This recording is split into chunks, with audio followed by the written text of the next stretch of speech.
Илим жана зикир. Зикир 34. Абу Хурайра радиаллаху анху айтат. Мага пайгамбар саллаллаху алейхи вассалам орозонун зекетин сактоо милдеттемесин тапшырды. Мен кайтарган тамак аштан бир киши 1-2 уч уурдап алганда кармап алдым. Пайгамбар саллаллаху алейхи вассаламдын алдына алып барам десем, балдарым ачка, абалым аябай оор деп айтканынан бошотуп жибердим. Эртеси таңгамал Алла Таала бул окуяны пайгамбарына кабардаган экен. Пайгамбар саллаллаху алейхи вассалам: "Эй Абу Хурайра, кечки туткунуң эмне кылдың?" деп сурады. О Алланын элчиси, ал өз түйшүгүн, үй бүлөсүнүн абалын айтып, арызданды эле, боорум ачып аны кое бердим, дедим. Пайгамбар саллаллаху алейхи вассалам: "Эскертем, туткунуң сени алдап кетти. Ал бүгүн түнү кайра келет, сак бол", деди. Пайгамбар саллаллаху алейхи вассаламдын сөзүнөн анын кайра келерин билдим. Мына ошол себептен аны аңдый баштадым. Ал акырын келип, тамактан 2 колуна толтуруп алганда, шап кармап алдым. "Мен сени пайгамбар саллаллаху алейхи вассаламга сөзсүз алып барам", дедим. "Мени кое бер. Мен аябай муктажмын. Мен үй бүлөмдү багышым керек. Кое берсең кайра келбейм", деди ал. Кайрадан боорум ачып кетип, аны кое бердим. Таң атканда пайгамбар саллаллаху алейхи вассалам: "Эй Абу Хурайра, туткунуң эмне кылдың?" деди. О Алланын элчиси, үй бүлөсүн муктаждыгын айтып, арызданды эле, кое бергенге аргасыз болдум. Пайгамбар саллаллаху алейхи вассалам: "Дагы бир ирет эскертем, сак бол. Ал сени алдап кетти. Ал кайра келет", деди. Ошентип аны 3-чү жолу аңдыдым. Ал тамак алууга киришкенде тарс тутуп алдым да, эми сөзсүз пайгамбар саллаллаху алейхи вассаламга алып барам. Бул 3-чү жана эң акыркы келишиң. Сен экинчи келбейм дедиң эле, бирок кайра келдиң, дедим. Ал: "Мени бош кой. Эгер кое берсең, сага ушундай келме үйрөтөм. Ал үчүн Алла Таала сага сыйлык берет", деди. "Ал кандай келме?" дедим. Ал: "Жатаарыңда Аятул Курси аятын оку. Таң атканга чейин сенин жаныңда Алла Тааланын сактоочусу турат. Ал сага шайтанды жакындатпайт", деди. Мен аны бошотуп жибердим. Эртеси пайгамбар саллаллаху алейхи вассалам: "Түнкү туткунуң эмне кылдың?" деди. О Алланын элчиси, ал мага Алла Таала сыйлык бере турган бир келмени үйрөттү. Анан мен аны кое бердим, дедим. Пайгамбар саллаллаху алейхи вассалам: "Ал кандай келме экен?" деп сурады. Мен: "Ал мага жатаарда Аятул Курсини Аллаху ла илаха илля хуал хайюл кайюмду оку. Соң Алла тараптан сага бир коргоочу коюлат. Таң сүргөнгө дейре ал сени шайтандан коргойт", деди. Риваятчы айтат: сахабалар жакшы амалга дайыма дайын эле умтулушчу. Пайгамбар саллаллаху алейхи вассалам: "Кунт коюп ук. Ал жалганчы болсо да, бул жолу сага чындыкты айтыптыр. 3 түндөн бери ким менен сүйлөшкөнүңдү билесиңби, эй Абу Хурайра", деди. Мен: "Жок", дедим.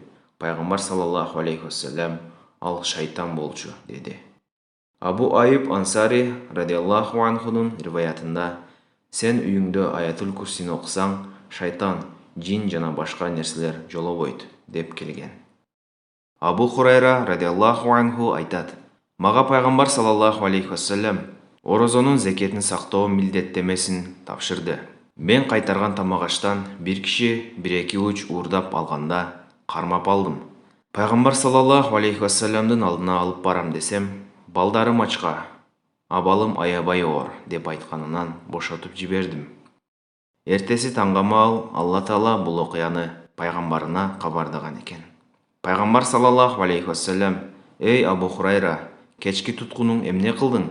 деп сурады. О Алланын элчиси, ал өз түйшүгүн, үй бүлөсүнүн абалын айтып, арызданды эле, боорум ачып аны кое бердим, дедим. Пайгамбар саллаллаху алейхи вассалам: "Эскертем, туткунуң сени алдап кетти. Ал бүгүн түнү кайра келет, сак бол", деди. Пайгамбар саллаллаху алейхи вассаламдын сөзүнөн анын кайра келерин билдим. Мына ошол себептен аны аңдый баштадым. Ал акырын келип, тамактан 2 колуна толтуруп алганда, шап кармап алдым. "Мен сени пайгамбар саллаллаху алейхи вассаламга сөзсүз алып барам", дедим. "Мени кое бер. Мен аябай муктажмын. Мен үй бүлөмдү багышым керек. Кое берсең кайра келбейм", деди ал. Кайрадан боорум ачып кетип, аны кое бердим. Таң атканда пайгамбар саллаллаху алейхи вассалам: «Эй Абу Хурайра, туткунуң эмне кылдың?» деди. «О Алланын элчиси, үй бүлөсүн муктаждыгын айтып, арызданды эле кое бергенге аргасыз болдум». Пайгамбар саллаллаху алейхи вассалам: «Дагы бир ирет эскертем, сак бол. Ал сени алдап кетти. Ал кайра келет», деди. Ошентип аны 3-чү жолу аңдыдым. Ал тамак алууга киришкенде тарс тутуп алдым да: «Эми сөзсүз пайгамбар саллаллаху алейхи вассаламга алып барам. Бул 3-чү жана эң акыркы келишиң. Сен экинчи келбейм дедиң эле, бирок кайра келдиң», дедим. Ал: «Мени бош кой. Эгер кое берсең, сага ушундай келме үйрөтөм. Ал үчүн Алла Таала сага сыйлык берет», деди.